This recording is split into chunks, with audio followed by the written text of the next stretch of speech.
Hello everybody, my name's Paul Tace. In this video we are going to look at flying your Mini 2 commercially. Now I'm saying the Mini 2, this will apply to any drone that is under 250 grams, and basically if you want to get started doing any commercial work, this video will really help. And even if you've been doing it for a little while, there may be some tips in there you'll still find useful. So let's get started.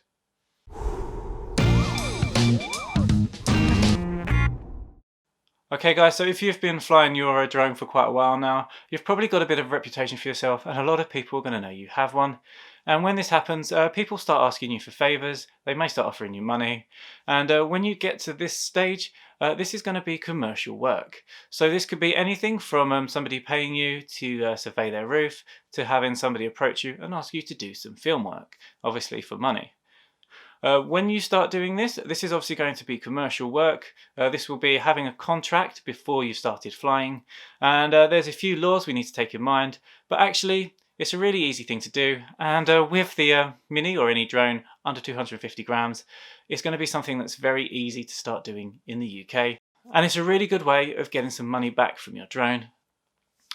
So okay, the first thing I want to cover is the law. When you are flying commercially, there's going to be a higher expectation of you to follow the law, and there's also more things you have to do as well. So I'm going to break this down into registration, qualifications, insurance, and privacy.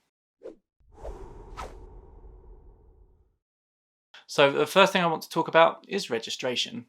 Now technically, the only registration you need is to register yourself as a drone operator, and you will get your operator ID. You can do this on the CAA website, you've probably already done it to be fair, and it will cost you £9 for the year. Now it's also worth mentioning that once you have your operator's ID, you will need to read the user manual to be able to legally fly it. This can be downloaded from the DJI website. Now I just quickly want to talk about remote IDs. Now technically I don't believe you need a remote ID. You certainly don't need to fly it legally, but it may help you with insurance. Now again, this can be obtained from going on the CAA website. I recommend doing this anyway. It's basically a multiple choice test with 40 questions on, and this is going to give you, it shows an understanding of the drone code, and it will give you a better idea of how to fly safely and things you'll need to take in mind. I say it's free, it doesn't take long, and it's going to make you a better pilot, and it will certainly make you a safer commercial pilot.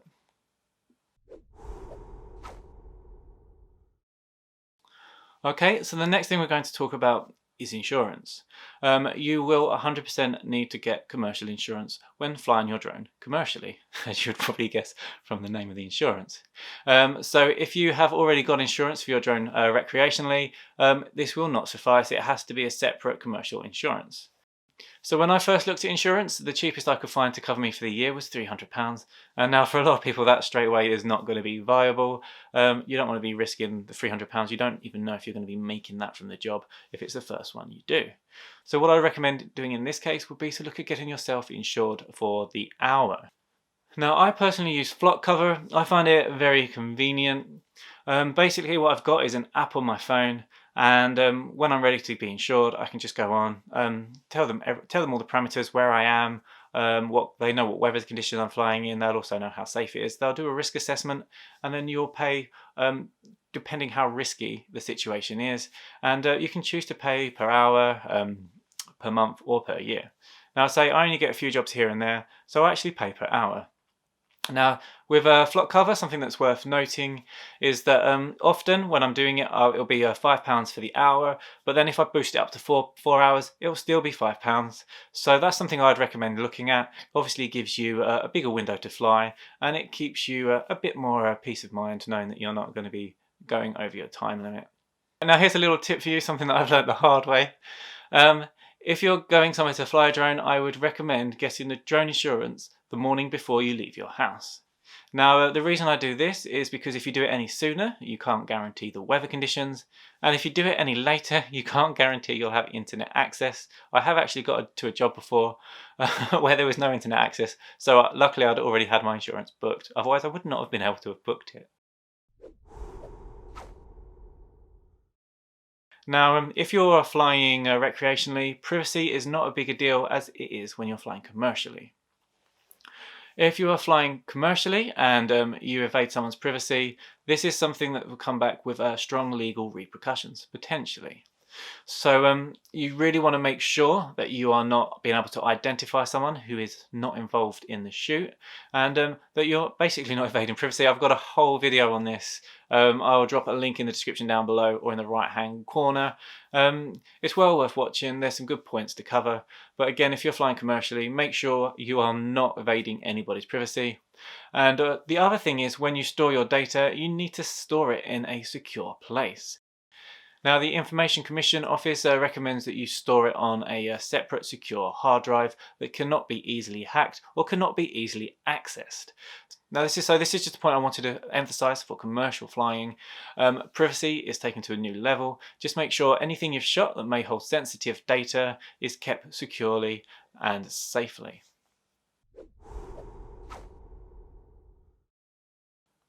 Okay, now let's look at qualifications. As a lot of you will know, you can get the A2CFC or a GVC. Now, what these do is allow heavy drones to fly in more areas.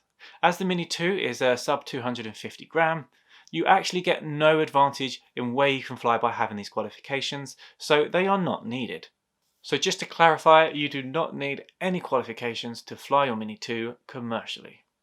However, having said that, there will be some small advantages to doing these, so I'm just going to quickly go over these now. I say I'm not necessarily recommending it, I'm just making you aware of the options.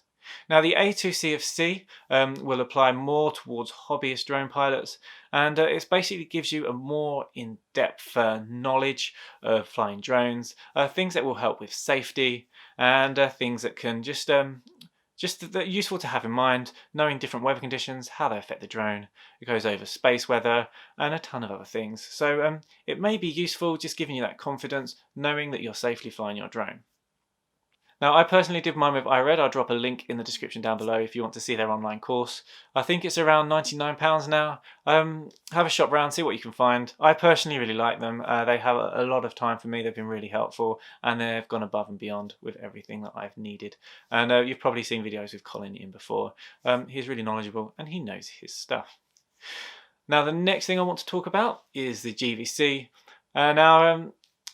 I say this is more aimed towards commercial pilots. Again, you don't need it. The biggest thing with the GVC is it allows bigger drones to overfly uninvolved people. Now, having said that, there are other parts of the GVC that will be beneficial if you want to start a company. It will guide you through making an operations manual. It will help you through building a team. There's a lot of pointers in there that are aimed towards flying commercially and starting a business. So if you're an individual that's just flying by yourself, it won't be that useful. But if you are wanting to grow and expand, it will be incredibly valuable. It's around £400. Again, I can drop a link in the description down below. It can be done mostly online, but you will need to travel to do the practical test. I will have a video coming out about the GVC very soon. But again, if you're flying your Mini 2, you don't need this, but if you're starting a business and you want it to expand and maybe upgrade drones, this is certainly something I would recommend. Okay guys, so this is going to be everything that you legally need to think about, you legally require, and things that you don't need. So just to clarify, you need to register yourself as a drone operator, you need to read the user manual, and you need commercial insurance.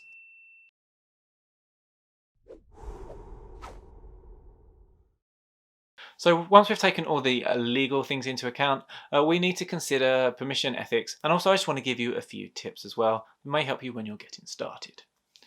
So the first thing I want to talk about is obviously we're going to need landowner's permission. I haven't included this in the legal part of the video because if somebody wants you to film for them, the chances are they're going to give you permission to take off from their land.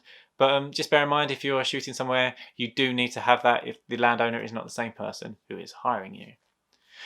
You may also want to consider what other permissions you need. So, for example, if you're flying in a restricted area, you're going to need permission from the CAA. If you want to fly in an airport, you're going to obviously, or a flight restricted zone, you're going to need to have permission to do that. And I believe you'll need permission from the CAA and also the air traffic control.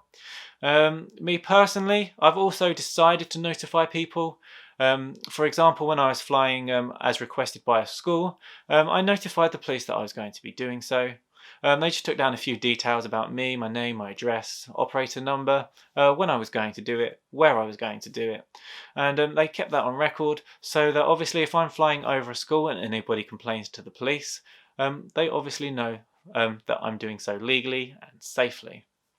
Also, when I was at the school, I just made sure the reception knew what was happening, so they will get. So if they get any phone calls, they can respond appropriately. Now, I say this isn't something that's required legally, but it's something that's it's both sensible and ethical. And when you are flying commercially, ethics is something you're going to want to take into account a bit more than when you're flying recreationally. If you want to start small and start building up a business, people aren't going to want to be dealing with someone that has a bad reputation. So do think about other people, do think about who you may be a nuisance to. Now, you probably won't want to do it for any small jobs, but if you're doing large jobs, you may want to do leaflet drops in the local area to let people know what you are doing and not to be alarmed by it.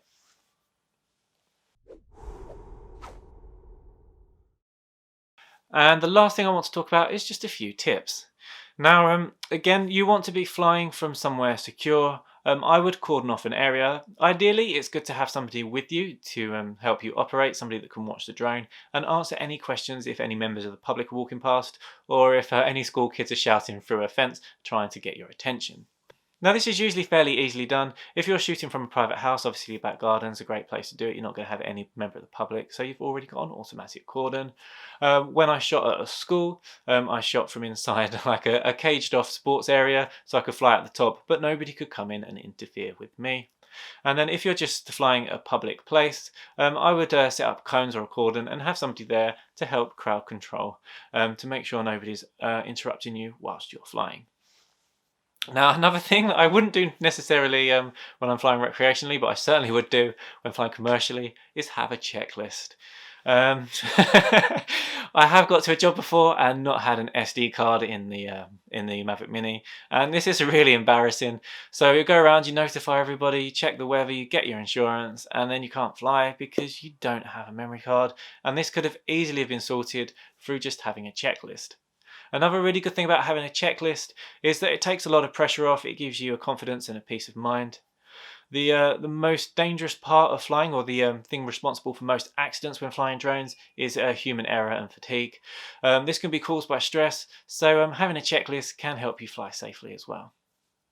And another thing I'd recommend doing when flying commercially is doing a quick test flight. I can cover this in more detail in another video if people would like. Let me know in the comment sections down below. I don't want to be patronising people, but I feel it's something that may be useful. Let me know what you think. But basically, with a test flight, you're just taking off, checking the operations of the drone are working, and checking your return to home to make sure that it's functioning properly and that you can fly safely. Okay guys, so I'm pretty sure that covers everything you need to know about flying your sub 250 gram drone legally and commercially in the UK. Let me know if you have any questions in the comments section down below. So that's it for this video. Now, a lot of people that watch my videos are repeat watchers, and only about 3 to 5% of them are subscribed to the channel. So if you are one of those people, please consider subscribing. It's a huge help to me as a creator, and also hitting that like button is amazing too. That's it for this video, guys. I hope to see you in the next one.